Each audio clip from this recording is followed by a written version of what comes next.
मेरे साथ बोलिए, भारत माता की, भारत माता की। मंच पर उपस्थित हम सब के प्रिय नेता और देश के और दुनिया के सबसे अधिक लोकप्रिय नेता आदरणीय मोदी जी,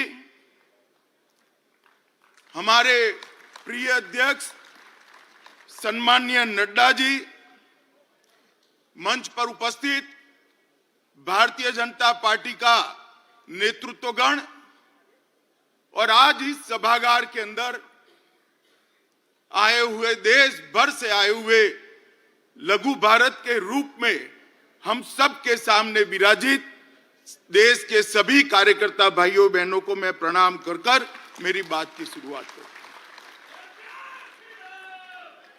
मित्रों, ये हमारा राष्ट्रीय अधिवेशन, ये विस्तृत राष्ट्रीय अधिवेशन चुनाव की दहलीज के समय पर हो रहा है।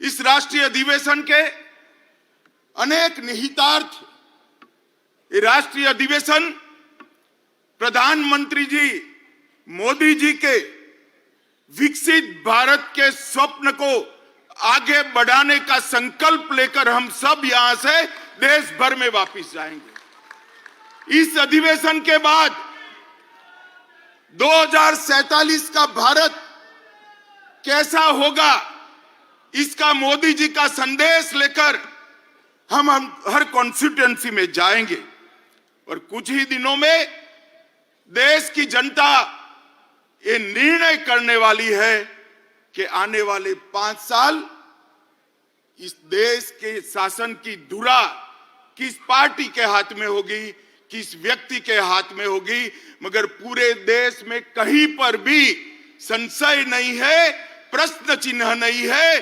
देश ने तय किया है कि मोदी जी फिर से एक बार इस देश के प्रधानमंत्री बनेंगे। साथियों, 75 साल में इस देश ने 17 लोकसभा के चुनाव देखे हैं, 22 सरकारें देखी हैं, 15 प्रधानमंत्री देखे। देश ने जितनी भी सरकारें आई, अपने अपने समय में हर सरकार ने समयानुकूल विकास करने का प्रयास किया है। मगर आज मैं कोई कंफ्यूजन के बगैर कह सकता हूं कि समग्रता से विचार, हर क्षेत्र का विकास और हर व्यक्ति का विकास करने का काम केवल और केवल नरेंद्र मोदी जी के 10 साल में हुआ है। नरेंद्र मोदी जी के 10 साल के अंदर देश सुरक्षित हुआ, देश समृद्धि की ओर आगे बढ़ा।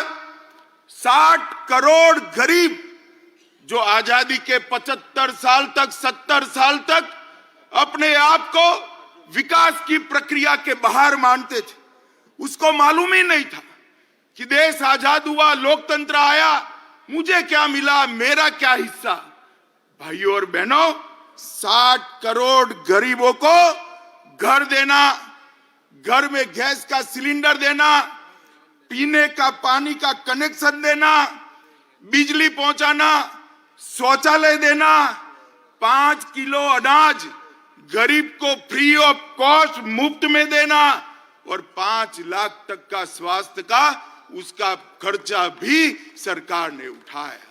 आज ये 60 करोड़ गरीब अपना बैंक अकाउंट भी रखते हैं और डिजिटल इंडिया से एक गरीब महिला अपनी सब्जी भी परचेज कर पाती है, सब्जी भी खरीद करती है। इन लोगों के जीवन में 70 साल तक जो सारी अभाव था, वो अभाव को एक ही 10 साल में समाप्त करने का काम हमारे प्रिय नेता नरेंद्र मोदी जी ने किया है। आज ये 60 करोड़ लोग अपने आप को देश के लोकतंत्र से जुड़ा हुआ पाते हैं। आज ये 60 करोड़ लोग हमारे संविधान की सार्थकता को महसूस कर रहे हैं। 10 साल में इतना बड़ा परिवर्तन आया है। दलित, आदिवासी और पिछड़ा समाज उसको वोट बैंक के नाते एक कांग्रेस और इंडिया अलायंस वालों ने उपयोग तो बहुत किया, पहली बार उनको सम्मान और हिस्सेदारी देने का काम भारतीय जनता पार्टी की नरेंद्र मोदी सरकार ने पहली बार ये देश का गौरव पूरी दुनिया ने महसूस किया। दुनिया में भारत के लोग कहीं पर भी जाते हैं, कहीं पर भी दुनिया में आप चले जाओ, पूछेंगे मोदी के भारत से आते हो ना। ये पहचान दुनिया में, विश्व में खड़ी करने का काम हमारे नेता नरेंद्र मोदी जी ने किया है। और मैं आज बताना चाहता हूं मित्रों आपको कि 140 करोड़ की जनता ने पहली बार महान भारत का स्वप्न देखने का साहस नरेंद्र मोदी जी ने दिया है। न केवल महान भारत का स्वप्न देने का साहस, उस स्वप्न को सिद्धि में परिवर्तित करने के लिए सामूहिक पुरुषार्थ करने का मन भी नरेंद्र मोदी ने बनाया है। और पूरे देश के सामने एक लक्ष्य रखा कि 2047 में भारत पूर्ण विकसित भारत होगा, आत्मनिर्भर भारत होगा, गुलामियों की निशानियों से मुक्त भारत होगा। ये संकल्प पहली बार 140 करोड़ की जनता के सामूहिक संकल्प के माध्यम से आज विश्व के सामने उभर कर आया है। और इस संकल्प का एक्नॉलेजमेंट भी पूरा विश्व कर रहा है। मित्रों, मोदी जी ने 10 साल के अंदर कई सिद्धियां प्राप्त की है। गरीबी से मुक्ति, भ्रष्टाचार से मुक्ति, जातिवाद से मुक्ति, परिवारवाद से मुक्ति, तुष्टीकरण से मुक्ति। इस देश का लोकतंत्र कई सालों तक भ्रष्टाचार, जातिवाद, परिवारवाद और तुष्टीकरण के नासुरों से ग्रसित रहा। नरेंद्र मोदी जी ने पहली बार भ्रष्टाचार, जातिवाद, परिवारवाद और तुष्टीकरण की राजनीति को समाप्त कर पॉलिटिक्स ऑफ परफॉर्मेंस को एस्टैब्लिश करने का काम नरेंद्र मोदी जी ने किया। नरेंद्र मोदी जी ने अपने कर्तव्य से, अपने कर्तृत्व से देश की पूरी जनता को एक सामूहिक हीन भावना थी, इस सामूहिक हीन भावना को, एक मास इंफीरियरिटी कॉम्प्लेक्स को समाप्त कर हम भी कर सकते हैं, हम ही करेंगे, एक गौरव के साथ दुनिया के सामने किया। नरेंद्र मोदी जी ने पहली बार इस देश को गुलामी के प्रतीकों से मुक्ति दिलाने का आह्वान किया। ये शुरुआत आजादी के दूसरे दिन होनी चाहिए थी, परंतु जब तक कांग्रेस रही, जब तक इंडिया अलायंस वाले रहे, इसकी कल्पना भी नहीं की। मोदी जी ने गुलामी के प्रतीकों से मुक्ति के लिए 15 अगस्त को लाल किले की प्राचीर से आह्वान किया और जनता ने पलक पावड़े बिछाकर इसका स्वागत किया। और आज गुलामी के प्रतीकों से हम मुक्ति पा रहे हैं। उग्रवाद और आतंकवाद, नक्सलवाद इस देश को 4 दशक से परेशान करता था। मोदी जी के 14 से 24 के कार्यकाल में उग्रवाद और आतंकवाद और नक्सलवाद अपनी अंतिम सांसें गिन रहा है। मैं देश की जनता को कहना चाहता हूं, मोदी 3 में ये देश पूर्णतया आतंकवाद, उग्रवाद और नक्सलवाद से मुक्त होकर शांत और समृद्ध भारत बनने की दिशा में आगे बढ़े। भाई और बहनों, मोदी जी के शासन ने कई विरोधाभास खत्म कर दी। एक समग्रता से सोचने वाला नेतृत्व, एक नीति के आधार पर चलने वाला नेतृत्व, एक युग दृष्टा नेतृत्व किस तरह से काम करता है, इसकी मिसाल कायम की है। पूरे आजादी से कालखंड सरकारों की मीमांसा इसी तरह से होती है। ये सरकार किसानों की सरकार है या उद्योगपतियों की सरकार है? ये सरकार किसान कल्याण करेगी या इकोनॉमी को आगे बढ़ाएगी? मोदी जी ने बता दिया किसान कल्याण भी हो सकता है और अर्थतंत्र भी पटरी पर आ सकता है। दोनों के बीच में कोई विरोधाभास नहीं। इस सालों तक बहस का बंटवारा रहा, ये सरकार गांव की है या शहरों की, ये भी विरोधाभास रहा। या तो आप गांव का विकास कर सकते हो या शहर का कर सकते हो। मोदी जी ने ये भी सिद्ध कर दिया, गांव दुनिया में सबसे अच्छे गांव बन सकते हैं, गांव से कोई पलायन नहीं होगा, और शहर भी दुनिया में सबसे सुविधापूर्ण शहर बन सकते हैं, स्मार्ट सिटी बन सकते हैं। ये सिद्ध किया। गरीब कल्याण और अर्थतंत्र का विकास, दोनों के बीच में भी बहुत बहस चली। कई बार कई सरकार, कई अर्थशास्त्री, कई पंडित कहते रहे कि जो अर्थशास्त्र का मतलब अर्थतंत्र का विकास करना है तो गरीब कल्याण को छोड़ना पड़ेगा। मैं आज सबके सामने कहना चाहता हूं, हर किसान को हर साल 6,000 रुपया देना, हर गरीब को सभी प्राथमिक सुविधाएं एक साथ दे देना, और अर्थतंत्र को 11वें नंबर से 5वें नंबर पर ला देना, वो मोदी जी ही कर सकते हैं और कोई नहीं कर सकता। भाई और बहनों, आज एक संदेश लेकर जाइए यहां से। 130 करोड़ की 140 करोड़ की जनता के बीच में मोदी जी को तीसरी बार प्रधानमंत्री देश की जनता बनाए, हमारा अर्थतंत्र भी तीसरे नंबर पर आ जाएगा। ये संदेश लेकर हमने जाना है। इसी तरह से एक द्वंद्व चालू रहा कि विदेश नीति, अगर दुनिया को मित्र बनाना है तो देश की सुरक्षा में थोड़ा बहुत कॉम्प्रोमाइज करना पड़ेगा। ये बहुत लंबा बहस का विषय आजादी के बाद तुरंत शुरू हुआ, और सारे पंडित सुरक्षा नीति और विदेश नीति के बीच के द्वंद्व में फंसते रहे। मोदी जी ने तय कर लिया और कर दिखाया कि सरहद की सुरक्षा, देश की सुरक्षा हमारी सबसे पहली प्रायोरिटी है। और आज ये करने के बाद, देश को सुरक्षित करने के बाद, मोदी जी ने भारत को विश्व मित्र के रूप में प्रस्तावित किया। वसुधैव कुटुंबकम का हमारा सूत्र को उन्होंने नीचे लिखा।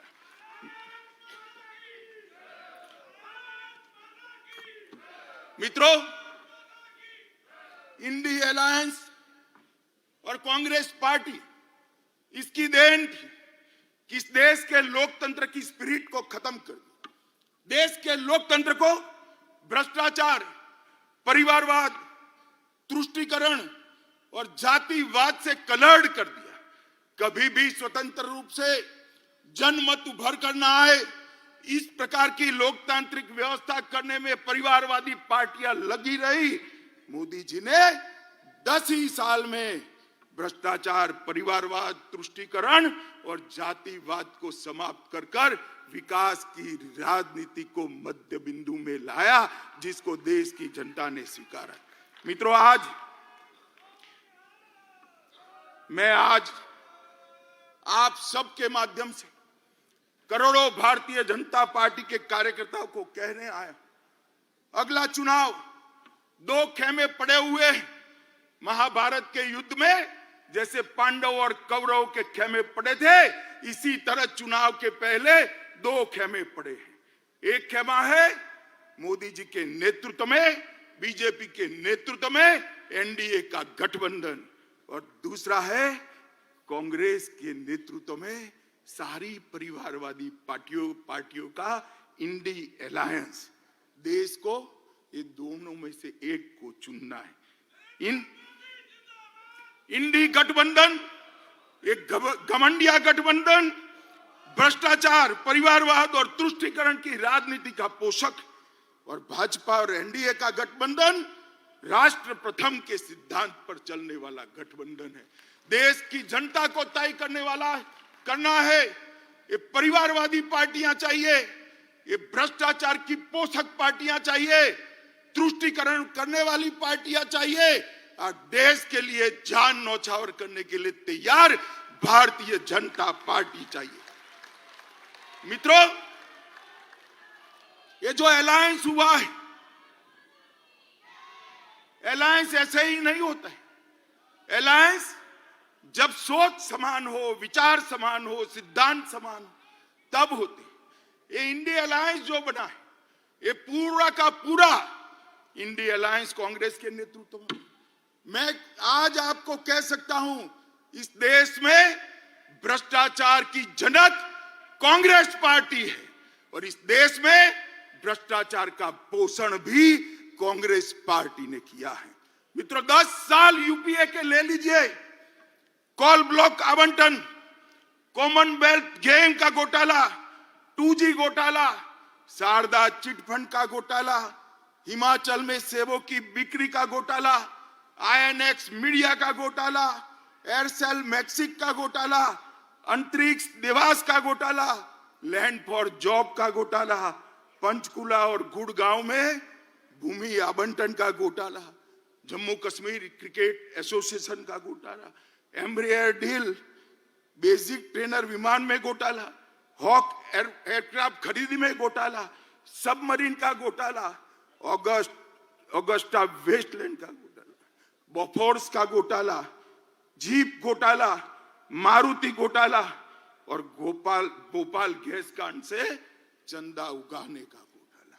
ये कांग्रेस पार्टी, हमारे यहां ऐसा कहते थे कि किसी भी तत्व का व्याप आकाश, भूमि और पाताल तक होता है, मगर इन्होंने तो आकाश से भी आगे जाकर अंतरिक्ष में भी घोटाला किया, भूमि से आगे जाकर पाताल में खदानों का भी घोटाला किया और समंदर को भी नहीं छोड़ा, वहां सबमरीन का भी घोटाला कर दिया।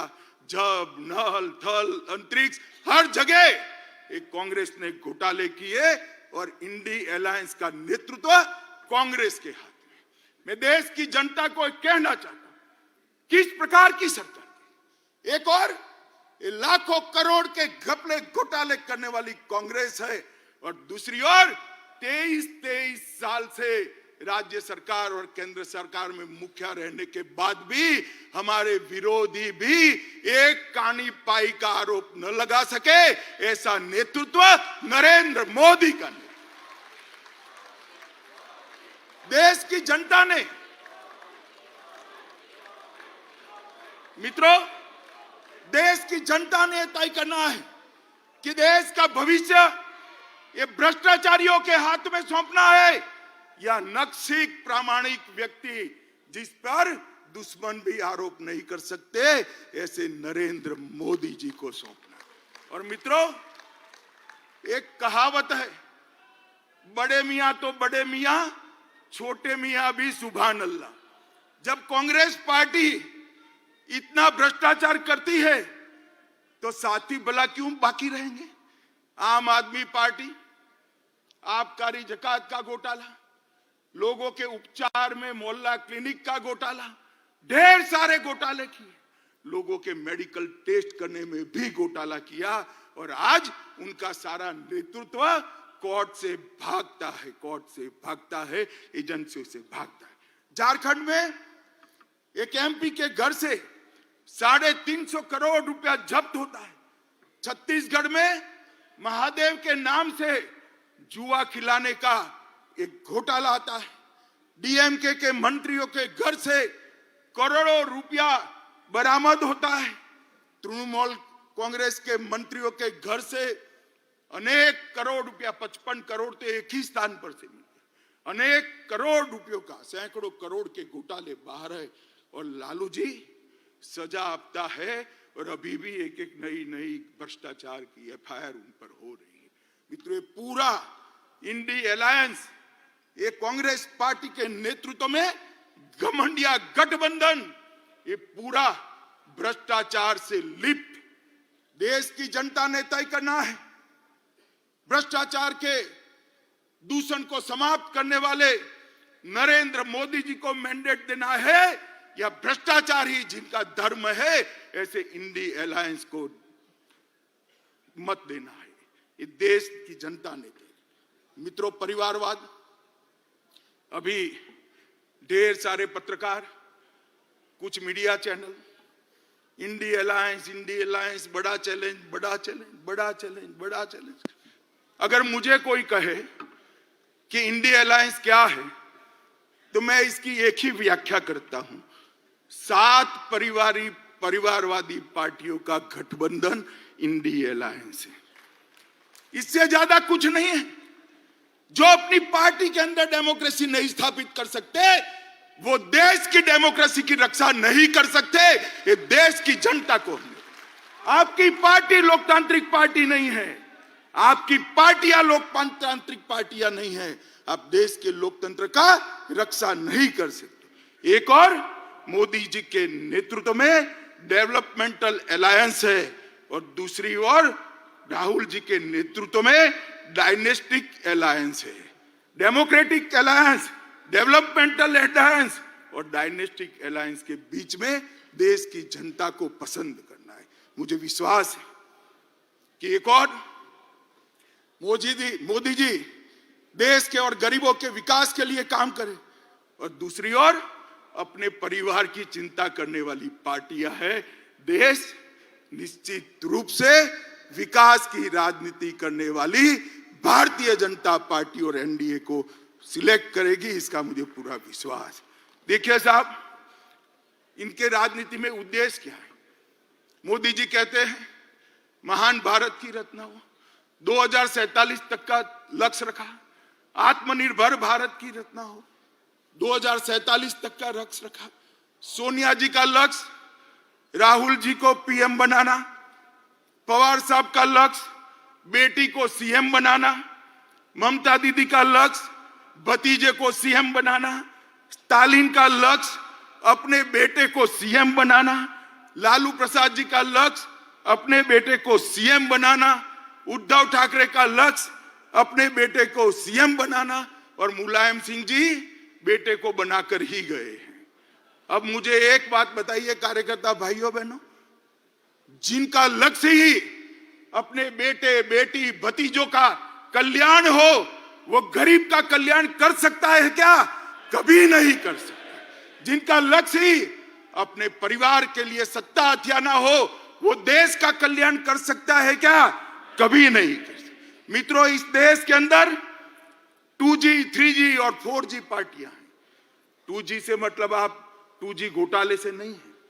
2 generation party, 3 generation party, 4 generation party, 4 पीढ़ी तक नेता नहीं बदलता है। 4 पीढ़ी तक नेता नहीं बदलता है। क्यों भाई? देश के किसी युवा में कौवत नहीं है, वो आगे नहीं बढ़ सकता? ना जी, वो नहीं बढ़ सकता। थोड़ा आगे बढ़ गया तो उसका हस्र कर देंगे। कई सारे लोग ऐसे हस्र किए हुए हैं, भारतीय जनता पार्टी ज्वाइन कर आज लोकतंत्र की यात्रा में जुड़े हैं। तेजस्विता का, परफॉर्मेंस का, विचार का, परिश्रम का और दृष्टि का वहां कोई महत्व नहीं है। वहां केवल और केवल आप कहां जन्मे, इसका महत्व है। मित्रों, मैं आज आप सबके माध्यम से देश की जनता को पूछना चाहता हूं, अगर भारतीय जनता पार्टी परिवारवादी पार्टी होती तो एक चाय बेचने वाले का बेटा कभी प्रधानमंत्री नहीं बन सकता। लोकतंत्र के अंदर मित्रों, लोकतंत्र के अंदर ये बहुत जरूरी है, सबको समान अवसर मिले, सबके अंदर ईश्वर दत्त शक्तियां जो पड़ी हैं, वो ईश्वर दत्त शक्तियों के आधार पर उसको आगे बढ़ने का मौका मिले और वो केवल और केवल भारतीय जनता पार्टी में विद्यमान है और किसी दल में नहीं। भाई और बहनों, मोदी जी एक गरीब परिवार से, गरीब मतलब आप कल्पना नहीं कर सकते, इतने गरीब परिवार से इस देश के सम्मानीय प्रधानमंत्री बने, जिन्होंने पूरे विश्व में देश को सम्मान दिलाया, गौरव दिलाया, प्रस्थापित। इस देश की राष्ट्रपति एक जनजाति परिवार से आती है। जनजातियों में भी अति पिछड़ी जातियों में से राष्ट्रपति मुर्मू जी आती है। प्रधानमंत्री जी ने, भारतीय जनता पार्टी ने एक गरीब आदिवासी की बेटी को महामहिम द्रौपदी मुर्मू बनाकर सभी आदिवासियों का सम्मान। इस देश का उपराष्ट्रपति एक किसान का बेटा खेत जोतने वाले का बेटा इस देश का उपराष्ट्रपति बना है।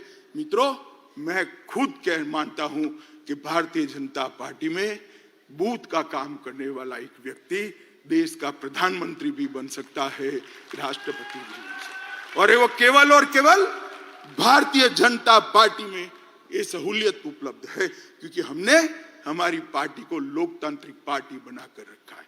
मित्रों, ये परिवारवादी पार्टियां जो अपने बेटे बेटियों के लिए काम करती है वो देश का कल्याण नहीं कर सकती।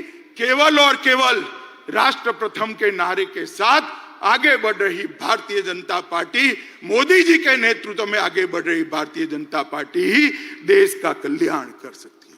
मित्रों, इस देश में जब से हमारा संविधान बना, हमारे संविधान के अंदर पंथ निरपेक्षता को बहुत बड़ा महत्व दिया गया। अरे ये देश आज से नहीं, हजारों सालों से पंथ निरपेक्षता के आधार पर, बिन सांप्रदायिकता के आधार पर चलता रहा। राज्य का कभी कोई धर्म नहीं होता है। सबको अपना धर्म बनाने की, मानने की और उसका अनुसरण करने की छुट्टी भी है, मुक्ति भी है।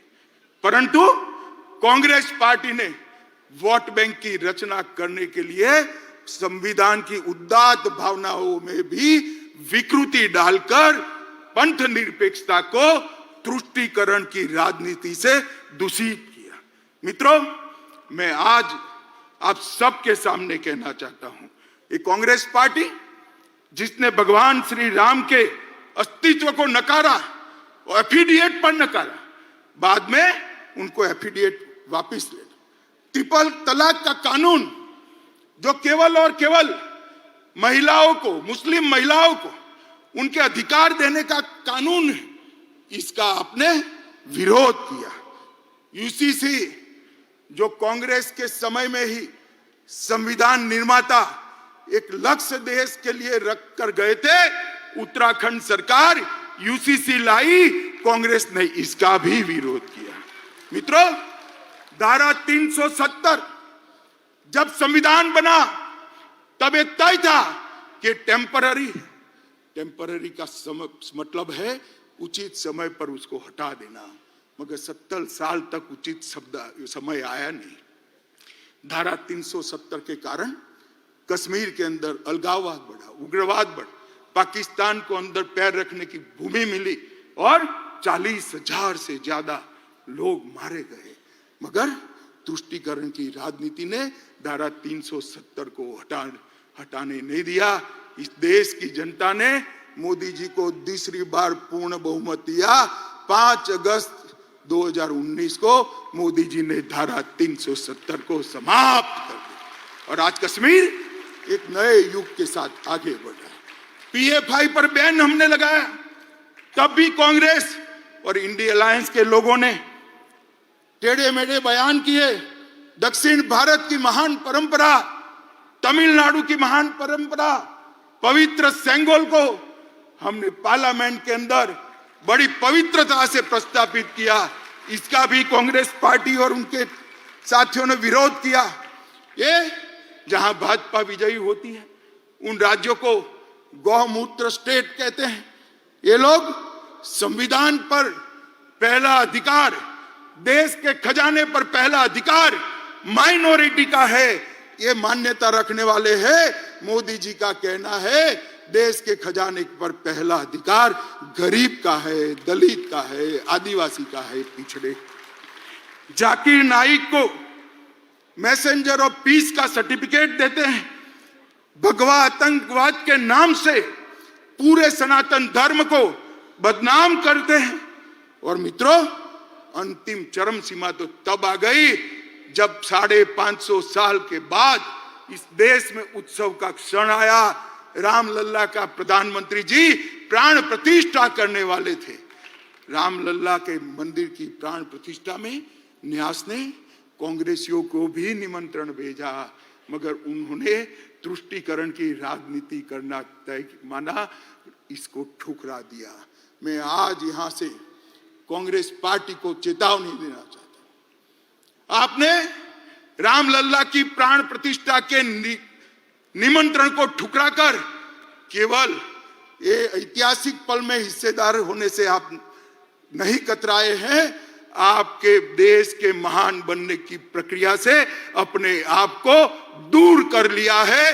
देश की जनता इसको देख भी रही है और याद भी रख रही है। मित्रों, खैर वो आए ना आए, भारतीय जनता पार्टी तुष्टीकरण में नहीं मानती है।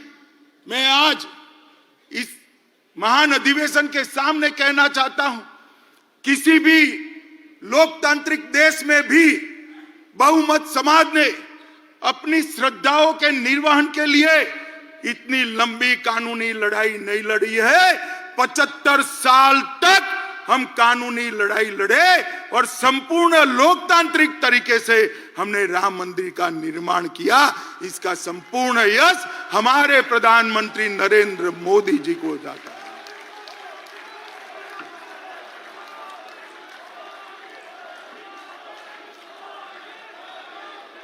भाई और बहनों, एक कांग्रेस पार्टी और इंडिया अलायंस वाले, एक कांग्रेस पार्टी और इंडिया अलायंस वाले हम पर आरोप लगाते हैं कि भारतीय जनता पार्टी अस्थिरता फैलाती। मैं तो ज्यादा जवाब नहीं देता, मगर चुनाव का समय आया है, जनता के सामने सच रखना चाहिए। मैं आज ये कहने आया हूं कि कांग्रेस पार्टी की कभी से, जब से इंदिरा जी प्रधानमंत्री बनी तब से ना लोकतंत्र में श्रद्धा है, ना लोकतांत्रिक प्रक्रियाओं में श्रद्धा है। इन्होंने न्यायपालिका, ब्यूरोक्रेसी, मीडिया, चुनाव आयोग, कैग जैसी सभी संवैधानिक संस्थाओं का धज्जियां उड़ाने का काम किया है। इमरजेंसी ये आपकी ही देन थी साहब, आप भूल जाते हो। पूरे देश को जेल खाना बनाकर रख लिया था, पूरा विपक्ष जेल के अंदर बंद था। और आर्टिकल 356 सरकारें तोड़ने का जो रिकॉर्ड, आज से मैं बहुत सोच समझकर मेरा स्टेटमेंट करता हूं, आज से 100 साल बाद भी कांग्रेस पार्टी का रिकॉर्ड कोई तोड़ नहीं पाएगा। इतनी सरकारें आपने गिराई। मित्रों, कांग्रेस पार्टी ने 90 बार आर्टिकल 356 का प्रयोग किया, 50 बार अकेली इंदिरा गांधी जी ने किया। 40 क्षेत्रीय दलों की सरकार एक कांग्रेस पार्टी ने गिराई। 3 केंद्र की सरकार, चौधरी चरण सिंह, चंद्रशेखर जी, देवगौड़ा जी और गुजराल, ये 4 सरकारों को गिराने का काम भी कांग्रेस पार्टी ने किया है। और मित्रों, ये हमें कहते हैं जुडिशरी कोई फैसला देगी, न्याय करेगी, तो इस पर टिप्पणियां कर कर जुडिशरी को डराते हैं। मैं कांग्रेस पार्टी को याद कराता हूं, 1973 में 3 वरिष्ठ जजों को कुदाकर जस्टिस सेहलत, जस्टिस ग्रोवर और जस्टिस हेगड़े को कुदाकर आपने एएन रे को सर्वोच्च न्यायाधीश बनाया, क्योंकि आप रायबरेली का फैसला आपके खिलाफ आ गया था। मित्रों, हमने कभी जुडिशरी के खिलाफ इस प्रकार के षड्यंत्र नहीं किए। मित्रों, कांग्रेस पार्टी इस देश में अस्थिरता की जनक है, और स्थिरता अगर कोई दे सकता है तो केवल और केवल भारतीय जनता पार्टी दे सकती है। मित्रों, अभी अभी देश में हम चुनाव में जा रहे हैं, हिंसा कहां होती? मैं आज देश के मीडिया को भी कहना चाहता हूं, हिंसा की बात आप करते हैं, कौन से राज्यों में चुनावी हिंसा होती है? कौन से राज्य में पॉलिटिकल हिंसा होती है? मैं आज देश की जनता को गिनाना चाहता हूं। केरल, हमारे 100 से ज्यादा कार्यकर्ता शहीद हो गए, 300 से ज्यादा कार्यकर्ता अपाहिज हो गए। किसका शासन है? इंडिया अलायंस का शासन है। बंगाल, सैकड़ों कार्यकर्ता मौत के घाट उतार दिए गए। हमेशा चुनाव में धांधली, घपलेबाजी और हिंसा होती रही। किसका वहां राज है?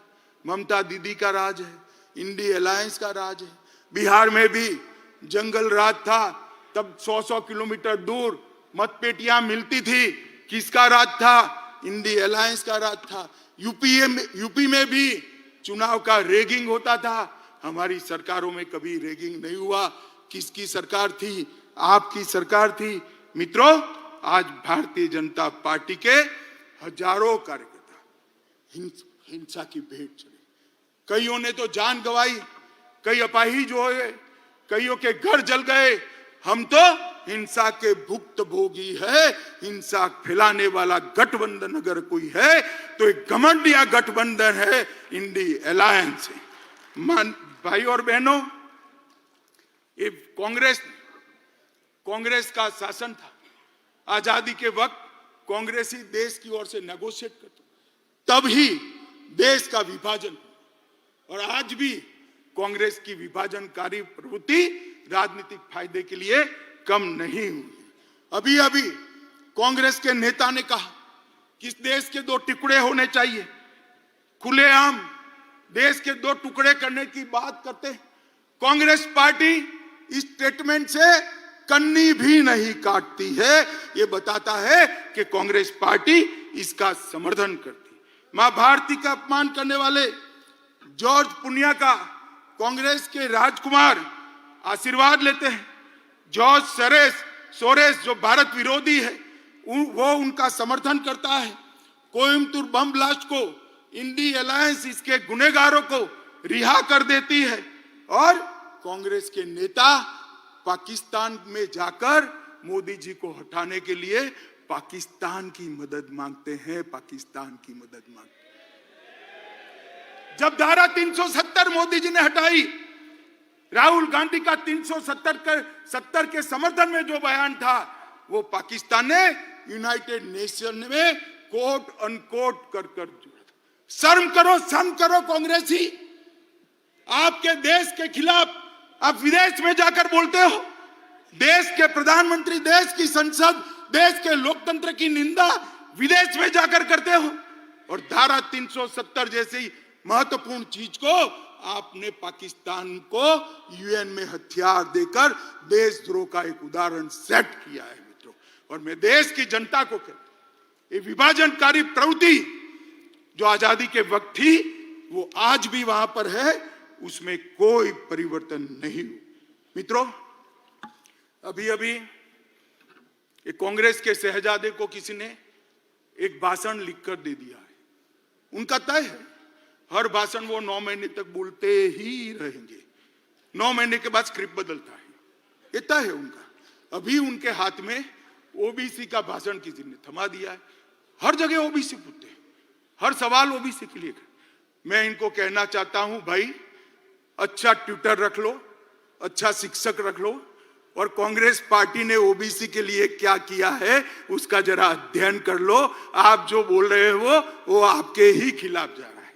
मैं आज आप सभी को बताना चाहता हूं, 1957 में काका साहेब कालेलकर कमेटी ने पिछड़ों के लिए रिपोर्ट दिया।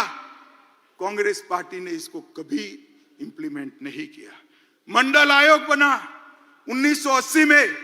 मंडल आयोग को इंदिरा गांधी ने ठंडे बस्ते में डाल दिया।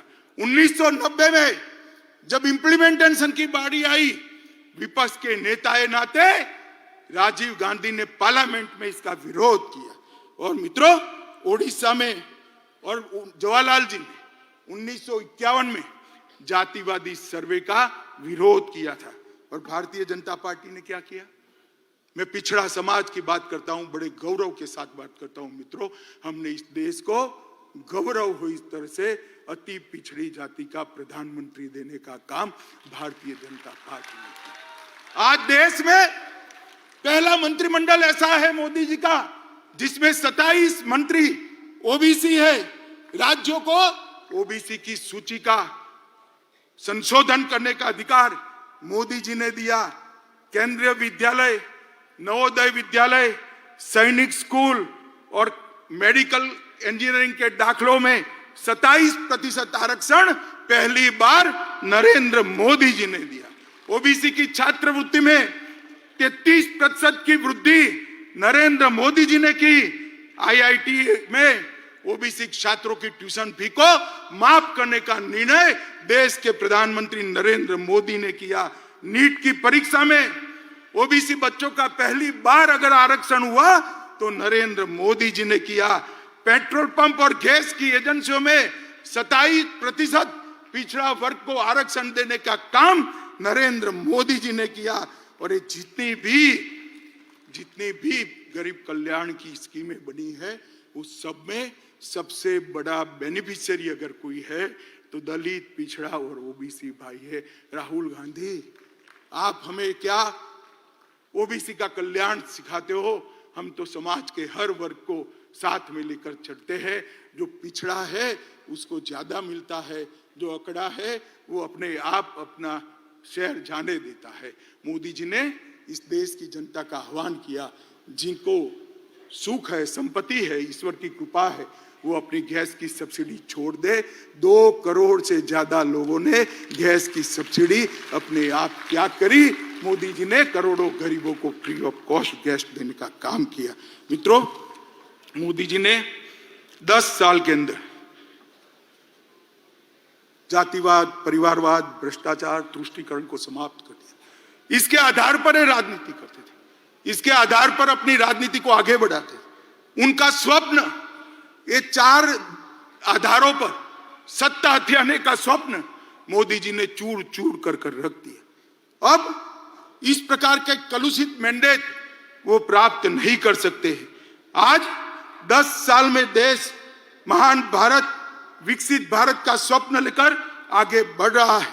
दूर दूर तक सत्ता प्राप्ति की संभावना आज घमंड या गठबंधन को नहीं देखती है। इसके लिए वो लोग डिनायल मोड में आ गए, हर चीज में विरोध करते। धारा 370 और पेंशनों और महिलाओं को अधिकार देने के कई मौके आए, वे विरोध करते रहे। 3 तलाक का विरोध किया, ओबीसी कमीशन का विरोध किया, कश्मीर में गुर्जर, बकरवाल, पहाड़ी, वाल्मीकियों को रिजर्वेशन देने का विरोध किया। नारी शक्ति वंदन अधिनियम में भी कई सारे व्यवधान खड़े किए। हिंदू शरणार्थियों को नागरिकता देने का सीए का बिल, इसका विरोध किया। एक देश एक टैक्स, जीएसटी का विरोध किया। दलित को राष्ट्रपति बनाना, आदिवासी को राष्ट्रपति बनाना आपने आम सहमति नहीं होने दी। सर्जिकल स्ट्राइक और एयर स्ट्राइक कर मोदी जी ने भारत की सेना के पराक्रम को पूरी दुनिया में प्रस्तावित, आतंकवाद के सामने एक कड़ा मैसेज दिया। आपने उस वक्त भी, राहुल बाबा, आपने उस वक्त भी देश से साक्ष्य मांगे थे। शर्म करो, शर्म करो, सेना के जवान की शहादत पर आप साक्ष्य मांगते हो।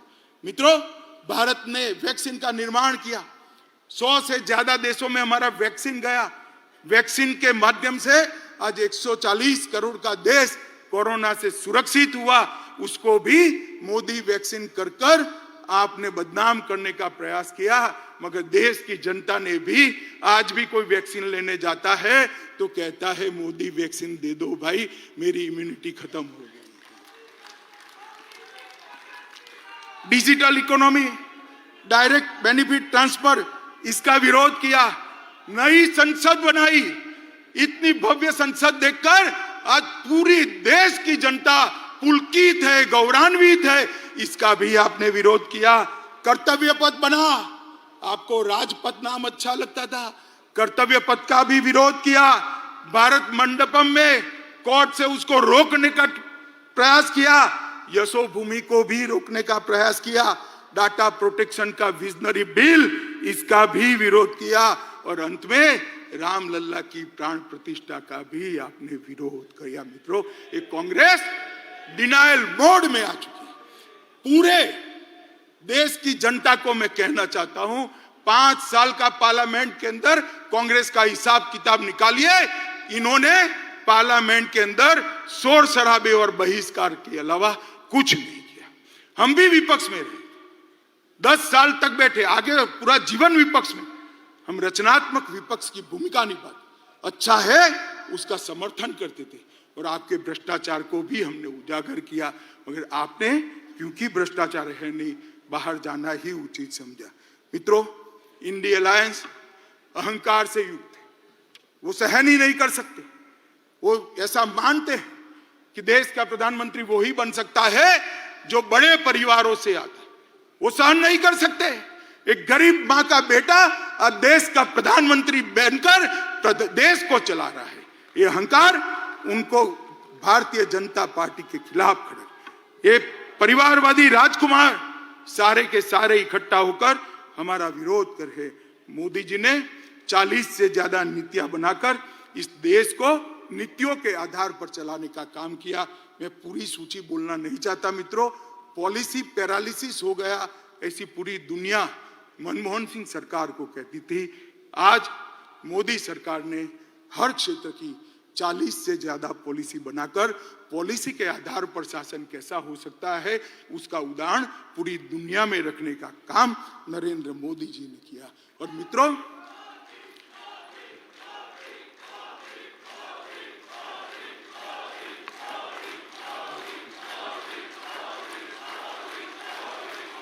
भारत माता की। मित्रों, मैं और आप हमारे नेता के वखान करें, पत्रकार भी कहेंगे, एक घमंडिया गठबंधन भी करेगा, आपको ऐसा ही करोगे। मगर मैं आज देश की जनता का भी धन्यवाद करना चाहता हूं। आपने बार बार भारतीय जनता पार्टी को आशीर्वाद देकर, मोदी जी को आशीर्वाद देकर अपना समर्थन देता है। आज देश के 70 राज्यों में 17 स्टेट्स में एनडीए की सरकार है। 58% हिस्से पर, जिसमें 57% आबादी है, वहां एनडीए का रूल है। गुजरात में हम लगातार 6 चुनाव जीते, मध्य प्रदेश में 21 सालों से शासन में है, गोवा में 3 बार जीते, उत्तर प्रदेश में 2 बार जीते, उत्तराखंड में 2 बार जीते, हरियाणा में 2 बार जीते, अरुणाचल में 2 बार जीते, आसाम में 2 बार जीते, त्रिपुरा में 2 बार जीते, मणिपुर में 2 बार जीते और छत्तीसगढ़ और राजस्थान में भी 3-3 टर्म तक मैंडेट मिला था और फिर से चौथा मैंडेट छत्तीसगढ़ और राजस्थान की जनता ने दिया है। बिहार, महाराष्ट्र, मेघालय, नागालैंड और सिक्किम, वहां एनडीए को बार बार आशीर्वाद मिला। मित्रों, ये जनादेश जो है वो मैं मानता हूं मोदी जी का परिश्रम, मोदी जी की नीतियां, मोदी जी के परफॉर्मेंस पर 140 करोड़ की जनता का ठप्पा है जो इंडिया अलायंस को नहीं दिखाई। भाई और बहनों, मैं अंत में इतना कहना चाहता हूं, अभी अभी इंडिया अलायंस वाले के जो नेता है कांग्रेस पार्टी, एक भारत जोड़ो यात्रा निकली। तोड़ना तो निवेदन तो आपके भारत तोड़ने के हैं, भारत जोड़ो यात्रा लेकर निकले। मैं उनको कहना चाहता हूं, किसी भी पार्टी के कार्यक्रम और यात्राएं, राजनीतिक कार्यक्रम, वो पार्टी का परिचय करा दे। कांग्रेस पार्टी आजादी के बाद जितने भी आंदोलन किए, सत्ता में वापस आने के लिए की। भारतीय जनता पार्टी का 1950 से इतिहास है। हमने जब भी आंदोलन किए, देश के लिए किए, सिद्धांतों के लिए किए, जनता के लिए। सबसे पहले जम्मू कश्मीर के लिए श्यामा प्रसाद मुखर्जी शहीद हुए, हमने 370 हटाने का आंदोलन किया। गोवा बचाओ का आंदोलन भारतीय जनता पार्टी ने किया। कच्छ का सत्याग्रह भारतीय जनता पार्टी ने किया। गौ हत्या पर प्रतिबंध लगाने का आंदोलन जनसंघ ने किया। आपातकाल के विरोध में हम लड़े। आसाम में घुसपैठियों के खिलाफ हमने पूरे देश को मोबिलाइज किया। राम जन्मभूमि का आंदोलन भी केवल और केवल भारतीय जनता पार्टी ने किया। भ्रष्टाचार के खिलाफ अडवाणी जी के नेतृत्व में हमने आवाज उठाई। तेलंगाना आंदोलन भी भारतीय जनता पार्टी ने किया और सबरीमाला का आंदोलन भी भारतीय जनता पार्टी ने किया। हमारी पार्टी ने कभी भी सत्ता प्राप्त करने के लिए आंदोलन नहीं किए हैं, जनता के परेशानियों के लिए किए, सिद्धांतों के लिए किए और देश को सुरक्षित। अब हम सब ने देश की जनता के सामने जाना है। देश की जनता को स्पष्ट बताना पड़ेगा, एक और ये परिवारवादी पार्टियां हैं और दूसरी ओर एक गरीब मां का बेटा इस देश का प्रधानमंत्री बना है। आप किसको पसंद करें? एक और 60 साल से भ्रष्टाचार की गंगा जिस पार्टी से बहती है वो कांग्रेस पार्टी है, और दूसरी ओर 23 साल से शासन में होने के बावजूद भी कपड़े पर एक भी दाग नहीं लगा, ऐसा नरेंद्र मोदी है। एक और तुष्टीकरण की राजनीति करने वाला एक घमंडिया गठबंधन है, और दूसरी ओर राष्ट्रभक्ति और राष्ट्रवाद से ओतप्रोत भारतीय जनता पार्टी है। आप किसको सिलेक्ट करोगे? एक और कुछ बनने के लिए राजनीति में आए हैं, और दूसरी ओर भारत माता को सर्वस्व समर्पित कर पूरा जीवन देकर काम करने वाले व्यक्ति है। एक और हर साल 3 महीने विदेश में वैकेशन करने वाला नेतृत्व है, और दूसरी ओर 23 साल से एक भी छुट्टी न देने वाला कर्तृत्ववान नेतृत्व। एक और दिशा विहीन राजनीति है, दूसरी ओर एक युग दृष्टा नेता के नेतृत्व में महान भारत की रचना को आगे बढ़ाने वाली भारतीय जनता पार्टी है। देश की जनता को हमने बताना पड़ेगा, घर घर जाना पड़ेगा। मित्रों, मोदी जी ने आजादी के अमृत महोत्सव के वर्ष में हर भारतीय के मन में देशभक्ति की भावना जागृत की, हर युवा को आजादी के आंदोलन से वाकिफ कराया है, और 75 वर्ष की सारी सिद्धियां इरिस्पेक्टिव ऑफ पार्टी देश की जनता के सामने रखी है। और सबसे बड़ी बात, आजादी के बाद जब अमृत काल में शताब्दी तक पहुंचेंगे, तब महान भारत की रचना का संकल्प मोदी जी ने 140 करोड़ की जनता के मन में प्रत्यारोपण किया है। तो बहुत बड़ी बात है, एक सामूहिक चेतना, एक सामूहिक संकल्प, और संकल्प को सिद्ध करने का सामूहिक पुरुषार्थ इतने बड़े देश में जागरूक कोई और ही कर सकता है। मित्रों, हमारा नेतृत्व, हमारा नेता संवेदनशील है।